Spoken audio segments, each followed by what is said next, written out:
I still get chills when I think about what happened last Valentine's Day. It was supposed to be the most romantic day of my life, but it turned into a nightmare I will never forget. My girlfriend, Aisha, and I had always been adventure lovers.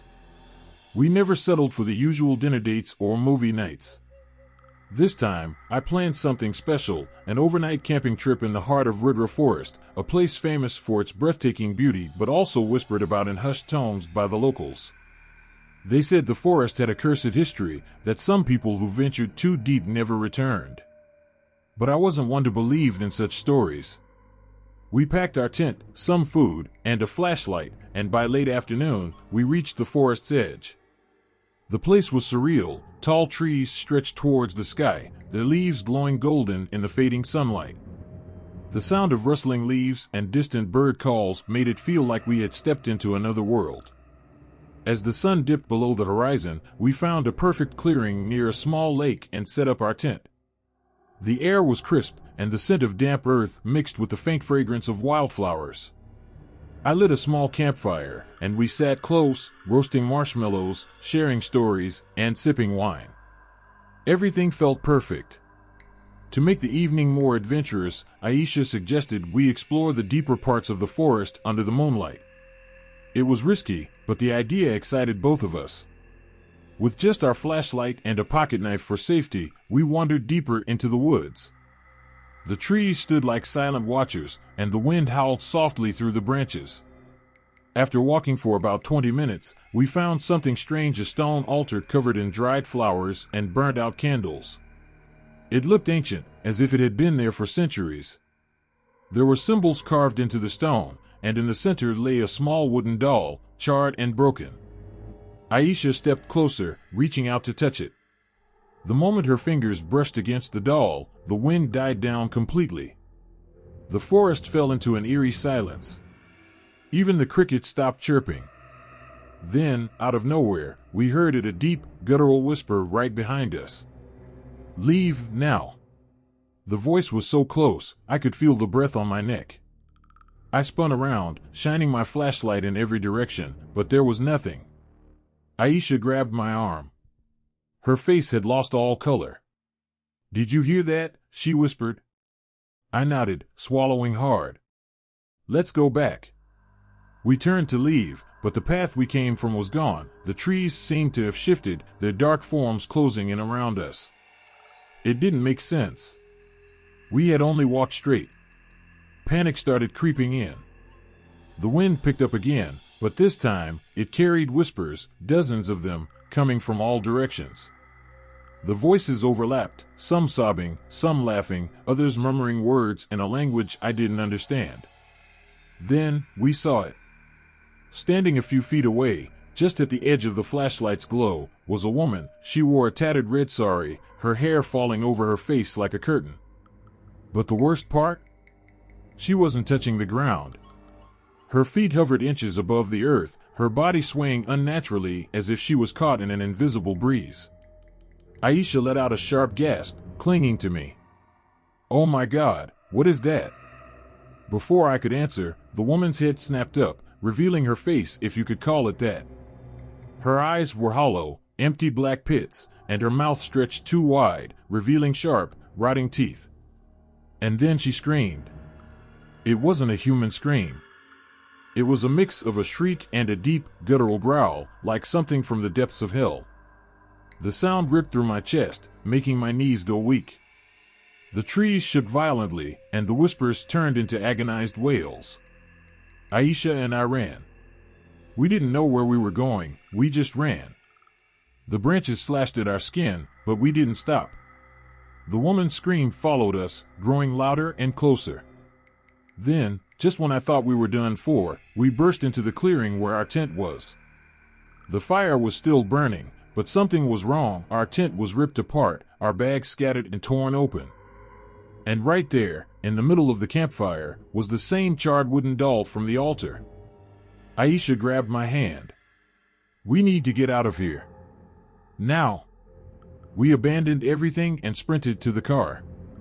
As we sped away, I looked in the rearview mirror and saw her standing at the edge of the forest, watching us. Her hollow eyes burned into mine until the trees swallowed her whole. We never spoke of that night to anyone. We tried to convince ourselves it was just our imagination, but deep down, we knew the truth. The forest wasn't just a beautiful place. Something lived there. And it didn't want us to leave.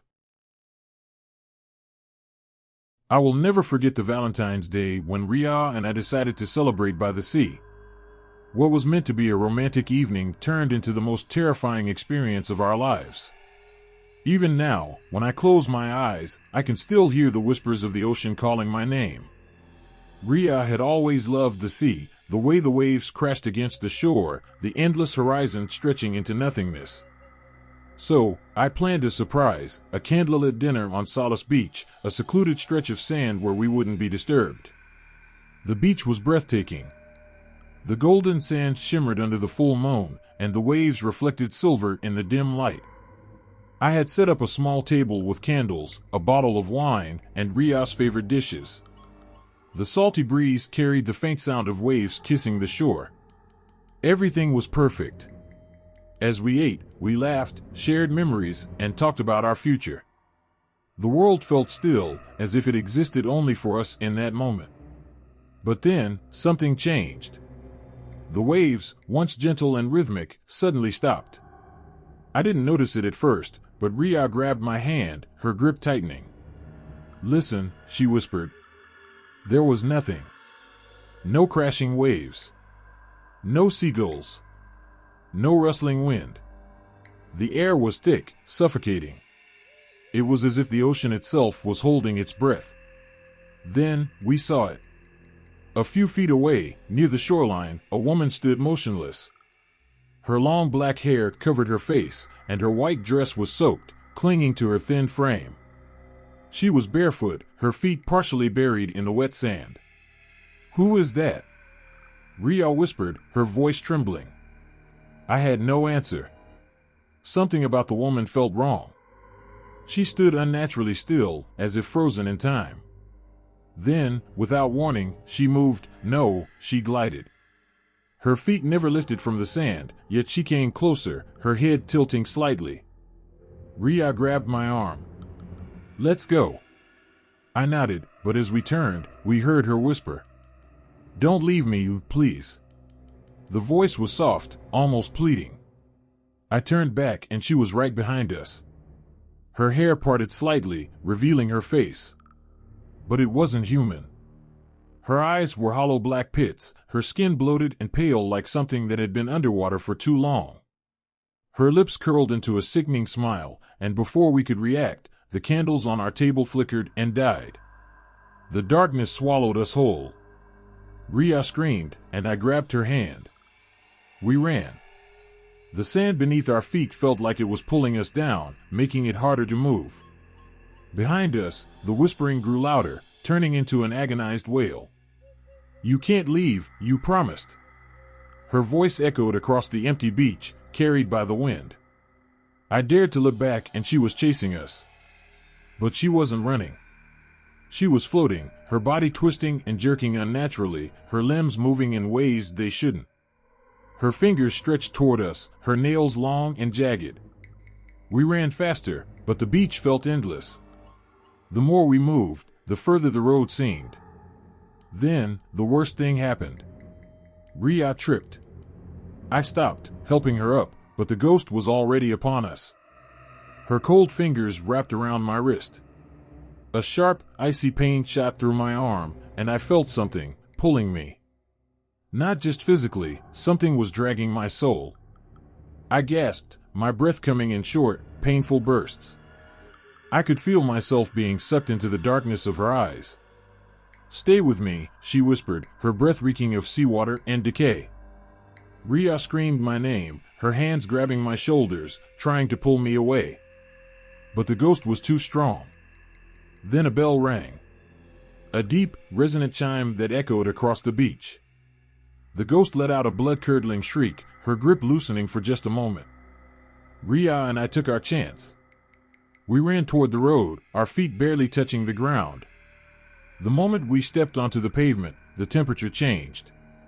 The suffocating cold disappeared, replaced by the warm night air. The whispers stopped. The ocean roared back to life. Panting, we turned back. The woman was gone. Only the beach remained, calm and undisturbed, as if nothing had ever happened. But there, in the distance, standing in the shallow water, was a wooden cross, half buried in the sand. The bell rang again, coming from a small, abandoned chapel further up the coast. That's when I understood. The ghost had been trapped there for years, waiting, searching. And the cross had saved us. We never went back to Solace Beach again. But sometimes, late at night, I still hear the whispers of the waves calling my name. If you enjoyed this story, don't forget to like this video to show your support and help us create more content like this. Share it with your friends and family who love thrilling and spooky tales. Comment below your thoughts, theories, or your own scary experiences. I'd love to hear from you. Subscribe to TerrorFlix and hit the bell icon to never miss a chilling story. Stay tuned for more spine-tingling adventures.